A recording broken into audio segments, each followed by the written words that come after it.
Korang boleh bayangkan tak? Tengah korang baring tu, tiba-tiba dia tersergam betul-betul depan mata korang. Dia muncul tu dalam beberapa saat je. Pun dah buat si scene ni seram gila.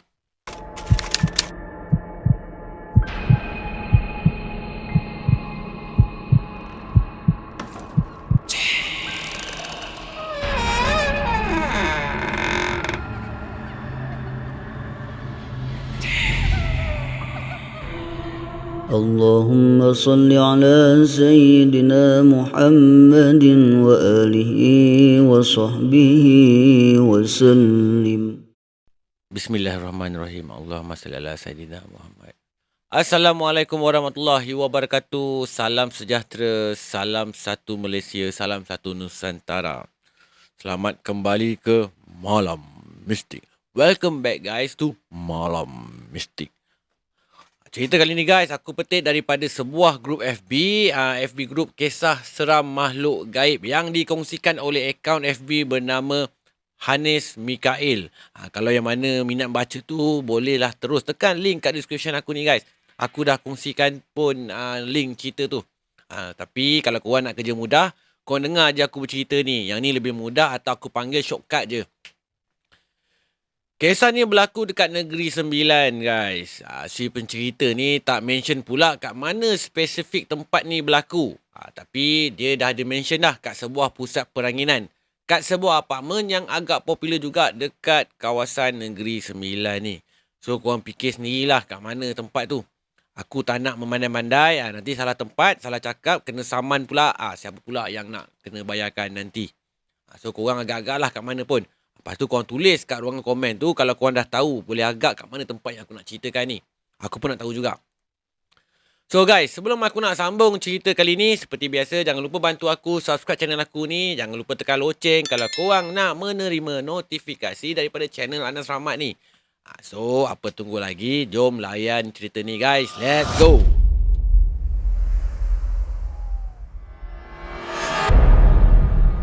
Kisah ni berlaku dekat scene masa dia ditugaskan untuk satu event ni dekat sebuah pusat penginapan yang agak popular dekat Negeri Sembilan. Event ni berlangsung selama 2 minggu. Tapi Sin dan kawan-kawan dia ni ditugaskan untuk permulaan event dan penghujung event ni je. 2 hari awalnya Sin cuma berdua je dan stay hanya pada 1 malam je.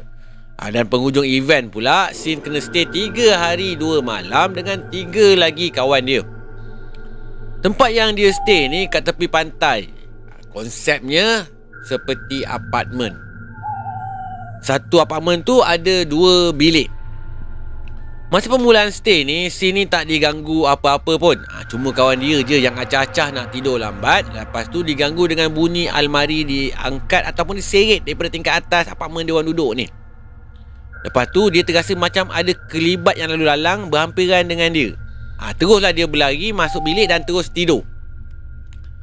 Manakala Sin pula masa tu dah tidur lena dah. Memang tak sedar langsung dengan apa yang berlaku. So ada jugalah kawan dia bercerita kat dia masa tu. Cuma bunyinya macam percaya tak percaya je. Yelah masa tu belum kena kat batang hidung sendiri kan. So Sin dengar je lah apa kawan dia cakap ni. Dia macam percaya macam tak percaya. Bunyinya macam pelik lah kata Sin masa tu. Dipendekkan cerita guys, kat penghujung event ni Sin ni datang lagi dengan 3 kawan dia. Dia check in dekat bilik yang sama. Dia pun dah sedia maklum dah kat tempat dia menginap ni, kat kawasan bilik ni memang tak ada guest lain pun yang menginap kecuali tim dia. Termasuklah bilik kat atas dia tu pun kosong juga. Malam first guys. Masa tu dia tengok jam dah masuk pukul 12 malam. Tapi dia masih tak tidur lagi. Entah kenapa susah betul mata dia nak lelap masa tu. Kawan-kawan dia yang lain dah siap pun berdengkur dah kat ruang tamu. Nyenyak betul dah diorang ni. Kalau apartmen ni terbakar pun belum tentu diorang ni semua sedar. Alamatnya rentung lah kawan-kawan dia ni. Mungkin salah satu punca si Sin ni susah nak tidur. Mungkin sebab dengkuran kawan-kawan dia yang melampau punya kuat sampai mengganggu halua telinga si Sin ni nak tidur. Masa tu baru je dia nak lelap mata. Dengan tiba-tiba dia terdengar bunyi macam bunyi almari ataupun kursi rotan diseret daripada tingkat atas. Macam gitulah lebih kurang bunyi je. Sudah. Dia buat hal pula kat tingkat atas. Si Sin ni masa ni dia dah mula rasa tak sedap hati. Dia tahu tingkat atas apartmen ni memang tak ada penghuni pun. Kalau tak ada penghuni, siapa pula yang main tolak-tolak almari dengan kerusi malam-malam ni kan? Tak cukup dengan bunyi almari guys, bunyi tapak kaki pula berlega-lega atas bilik si Sin ni.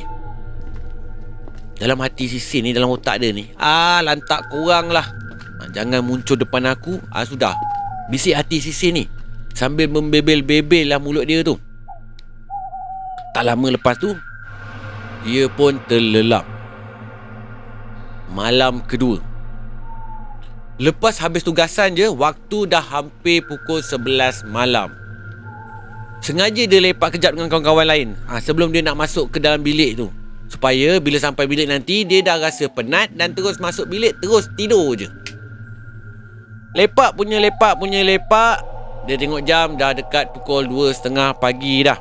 So dia pun teruslah balik ke bilik dia. Masuk bilik, terus si Sin ni terlelap.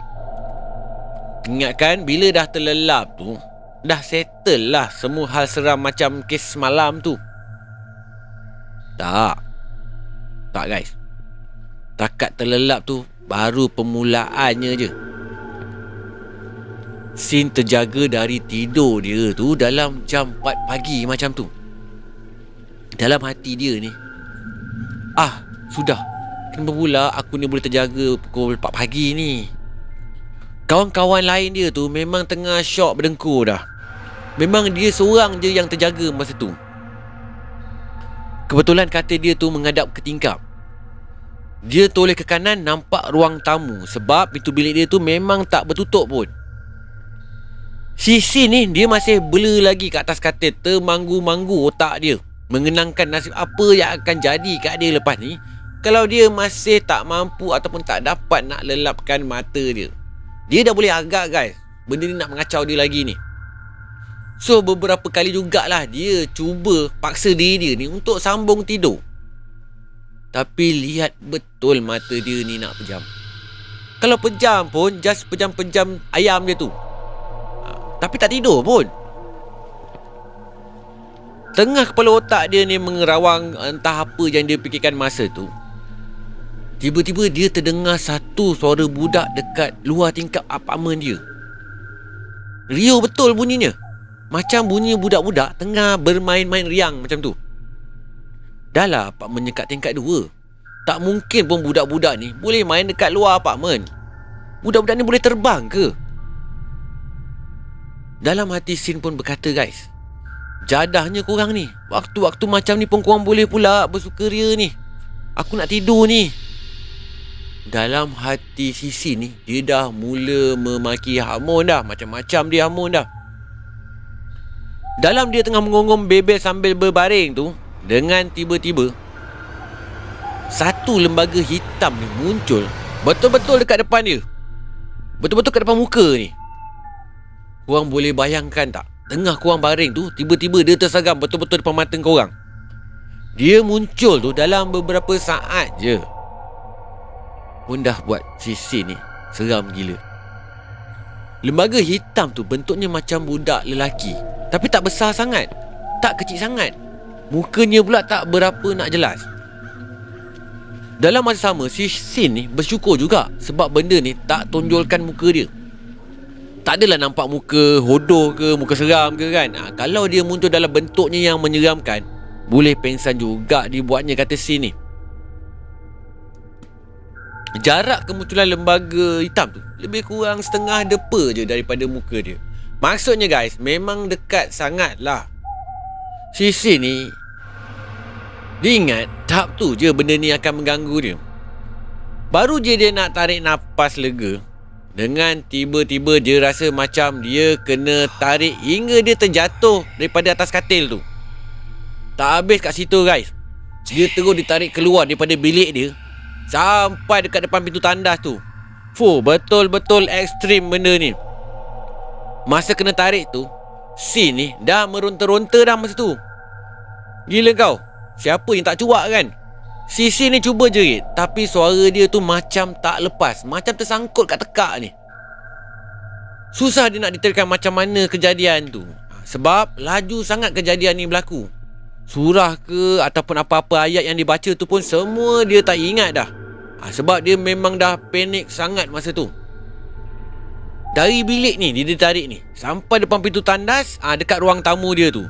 Tiba-tiba dia lepaskan Sin pula. Dan dengan tiba-tiba si Sin ni dah ada balik ke atas katil. Bunyinya macam pelik dan tak logik, tapi itulah yang berlaku pada masa tu. Astaghfirullahalazim. Dada si Sin ni masa ni rasa betul-betul macam nak pecah dah. Perasaan takut tu hanya Tuhan je yang tahu dia punya level sampai ke tahap mana tu. Sin buka phone dia. Tengok-tengok jam 4.30 pagi dah. Dia tengok ada notification WhatsApp. Tengok-tengok mak dia yang WhatsApp. Tak pernah hidup mak dia WhatsApp pagi-pagi macam ni. Macam tahu-tahu je apa yang tengah berlaku dekat dia. Dia tengok mesej mak dia tu di-send pada pukul 4.29 pagi. Dalam hati si Sin ni, mak aku ni tak tidur ke? Sin buka WhatsApp daripada mak dia tu. Rupa-rupanya mak si Sin ni send ayat-ayat Al-Quran dan zikir, guys. Mesej tu dihantar jam 4.29 pagi. Sin anggarkan waktu yang sama dia kena gangguan tu. Hebat betul insting seorang mak ni, guys, kepada anak dia. Subuh tu sampai sudah Sin tak tidur. Dia tahan je mata dia. Trauma nak tidur, kata dia. Dia takut apa-apa jadi kat dia lagi lepas tu. Lepas kawan-kawan lain dah bangun, dia pun breakfast sama-sama. Pagi tu barulah dia cuba lelakkan mata dan sambung tidur dia balik. Allahu Akbar. Boleh tahan seramnya juga pengalaman mamat ni. Sampaikan kalau dah ada gangguan fizikal ni, kiranya dah tahap ekstrim gangguan ni, guys. Bercakap pasal gangguan kat apartmen ni, aku pun pernah hadapi perkara yang sama juga. Berlaku zaman PKP yang lepas.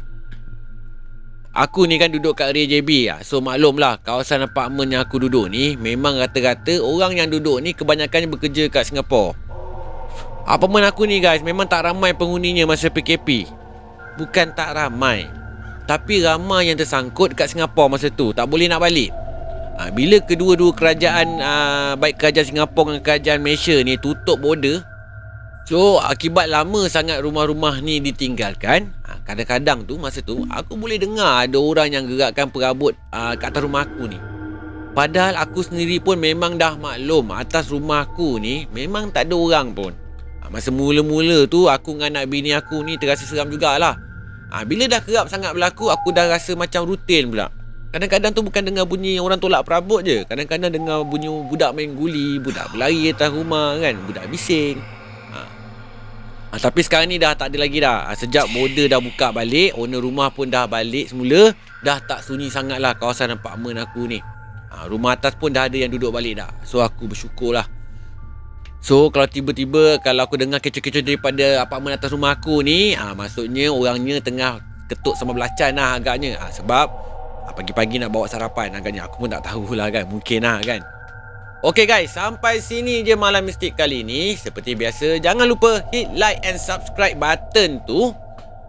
Buat korang yang nak share pengalaman mistik korang tu, tak kira lah kisah seram ke, seram-seram sedih ke, seram-seram sejuk, seram-seram kelakar ke, ataupun seram-seram sangat ke, korang boleh je kirim melalui sosial media aku ni, guys. Aku dah pun letakkan linknya kat description aku ni, guys. Okay, simple je. Sehingga kita berjumpa lagi di Malam Mistik yang akan datang. Korang jaga diri korang baik-baik. Jangan nakal-nakal sangat tu. Ingat pesan aku ni, guys. Assalamualaikum warahmatullahi wabarakatuh. Salam sejahtera. Salam satu Malaysia. Salam satu Nusantara. Bye. Malam Mistik.